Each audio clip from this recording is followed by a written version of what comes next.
That is why I told you, non-cooperation movement had withdrawn. After withdrawing this non-cooperation movement, then 1927, Simon Commission was sent to India by the Britishers. But the Simon Commission was protested completely, that is rejected by these Indians. And then what has happened? The Britishers also then followed their brutal method to suppress the protest. But after that, you see what is called then this Simon Commission. In the Simon Commission, no Indians were there. But the Lord Workend said Indians were not included in the Simon Commission.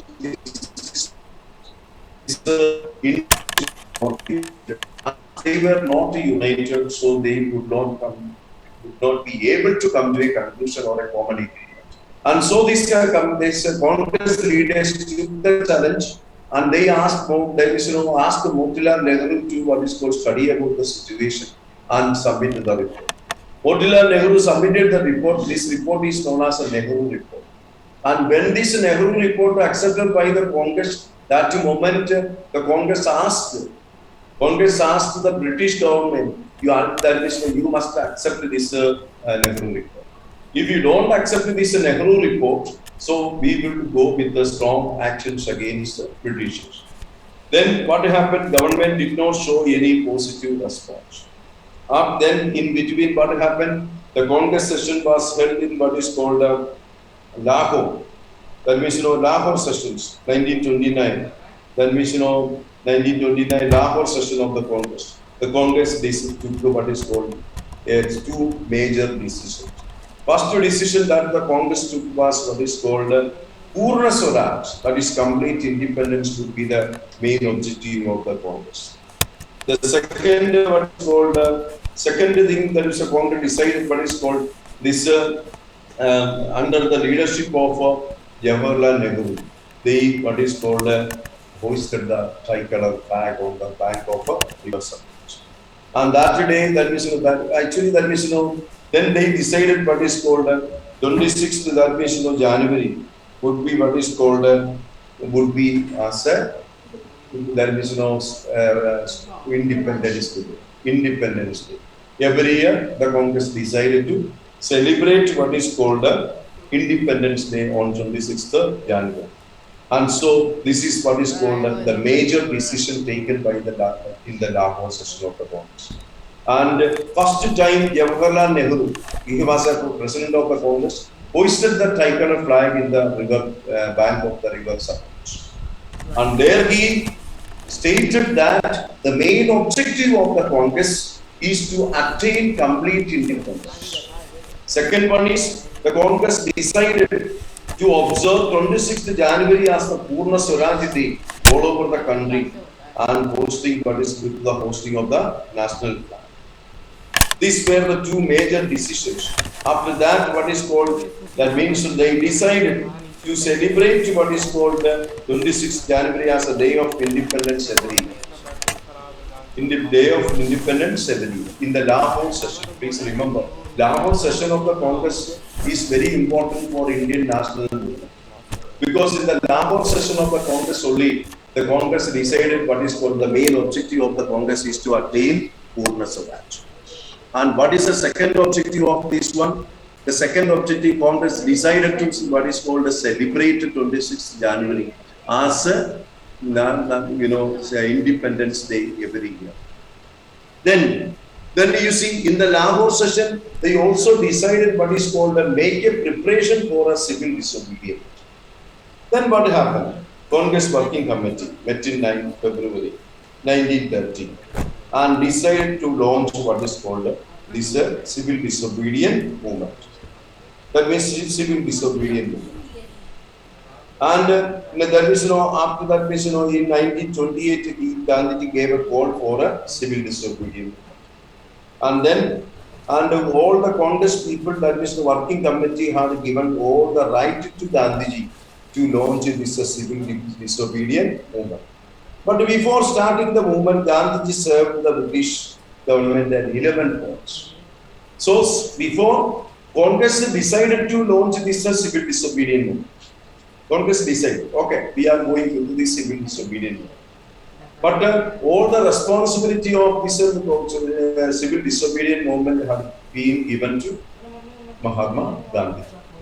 And but then the Gandhiji, that is, before going to launch this program, Mahatma Gandhiji put forward 11 points before the British government. So 11 points as an ultimatum. After waiting, that is then what is called, he stated, if you are not accepting this ultimatum given by the Congress, then we will launch this civil disobedience movement. But the government did not show any positive response to their ultimatum. Then what happened? Mahatma Gandhi decided to start a civil disobedience movement. But the civil disobedience movement was started with a famous Dandi March. That is, by breaking the obnoxious salt law. That means, Indians were not allowed to make a salt. So to break such an obnoxious salt law, so Mahatma Gandhi started a civil disobedience movement. So Mahatma Gandhi and that is, 12th March, Mahatma Gandhi and his friend, that is, his followers, they what is called a march from Sabarmati Ashram to Dandi, a village on the Gujarat Sea. A number of people followed him. On the morning of 6th April, Gandhiji violated the salt law. So Gandhiji reached there. He himself prepared the salt from the sea. He himself. And because that means why this salt law, Indians were not allowed to make the salt. Only the British government could make the salt. And then what happened? Mahatma Gandhi and his followers marched from the Sabarmati Ashram in Gujarat to this Dandi, the coast of Gujarat. And that means, after reaching here, he violated the salt law by picking up some salt left in the sea. He had selected to attack the salt law because salt tax affected all sections of the society. So this Dandi March was the beginning of the civil disobedience movement. Civil disobedience movement is entirely different from what is called a non-cooperation movement. Through that, we can make the government stand still. But the civil disobedience movement is different from that. And because, it is not only what is called not to cooperate, what is called not to obey any laws or any what is called rules of the Britishers. Rules of the Britishers. That is why Gandhiji and the Lahore session only this decided, Congress decided to launch this civil disobedience. And this is Lahore session of the, after Lahore session, Congress Working Committee had given complete responsibility to Gandhiji to launch this program.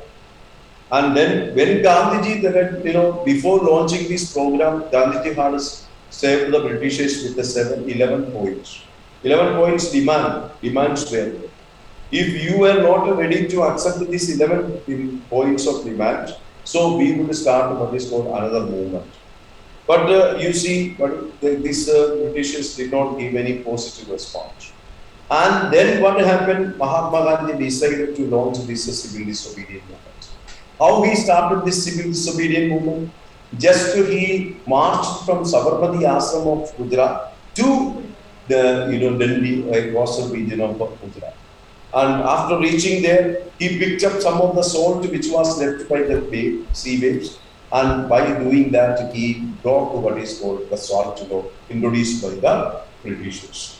And this one, what is called, so the salt law was what is called a brutal law, because no Indians were allowed to make the salt.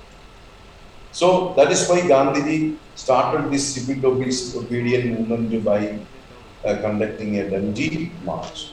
Then this is all about what is called a civil disobedience movement. But when we study the civil disobedience movement, this movement involved defiance of the soldier. Defiance means reject. Boycott of liquor. Boycott also there. Boycott of foreign goods and foreign British goods. Non-payment of taxes and revenue. Not to pay tax or revenue. These were the major programs of the civil disobedience movement. What were the major programs? Defiance of salt law, reject the salt law, boycott the liquor, boycott foreign clothes, foreign goods, and non-payment of taxes and the revenues. Not to pay the taxes or revenues. These were what is called the major programs of the civil disobedience movement. And then what happened? The progress of the Mahatma Gandhi spread what is called this movement spread rapidly. Because we know that civil disobedience movement was entirely different from which one? Non-cooperation. Non-cooperation means not to cooperate with the government, make the administration stand still. But this one is a different, entirely different. What is called? It includes boycott of foreign goods and liquid, but at the same time, it involves what is called defiance of some of the laws passed by the Britishers. And also what is called no payment of taxes and not to pay the taxes or revenue. These were what is called major programs launched in the civil disobedience movement. Have you understood? Yes, sir. Are you sleeping? All of you are sleeping or not? Yes, sir, understood. Yes, sir. Understood? Yes or no? Yes, sir. Yes, sir. Okay, today that is okay, that is enough. Today, you please that is go and study. Okay, good. Tomorrow also I will start. Sir, timing?